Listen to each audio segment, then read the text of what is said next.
రాష్ట్ర ముఖ్యమంత్రి దగ్గర విద్యాశాఖ ఉన్న కూడా ఈ విద్యారంగ సమస్యలపైన కనీసం సమీక్ష నిర్వహించకుండా పేద విద్యార్థులకు శాపంగా మారినటువంటి ముఖ్యమంత్రి మన రేవంత్ రెడ్డి గారు కనీసం ప్రభుత్వ విద్యారంగాన్ని బలోపేతం చేయకుండా అందులో ఉన్న సమస్యలు పరిశీలించకుండా కనీసం సమయం కేటాయించకుండా కాలయాపన చేస్తూ ప్రణాళికబద్ధంగా ప్రభుత్వ విద్యారంగం ధ్వంసం చేస్తూ కార్పొరేట్ విద్యా సంస్థలను పెంచి పోషిస్తున్న వ్యక్తి మన రేవంత్ రెడ్డి గారు.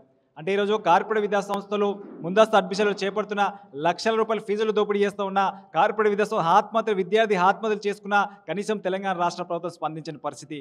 అంటే ఒక పక్క పేద విద్యార్థులు చనిపోతున్నా కూడా అదేవిధంగా కార్పొరేట్ విద్యా సంస్థలు విద్యా వ్యాపారం చేస్తున్నా కూడా కనీసం పట్టించుకునే పరిస్థితిలో రేవంత్ రెడ్డి లేరంటే ఒకసారి తెలంగాణ సమాజం అర్థం చేసుకోవాలి. ఏదైనా తెలంగాణ రాష్ట్రం సాధించుకునేది ఈ రాష్ట్రంలో ఉన్నటువంటి బడుగు బలహీన వర్గాలు చెందిన విద్యార్థులకు నాణ్యమైన విద్య దక్కుతుందని ఆశించడం. కానీ నేడు తెలంగాణ రాష్ట్రంలో కాంగ్రెస్ ప్రభుత్వం అందుకు భిన్నంగా వ్యవహరిస్తున్నది.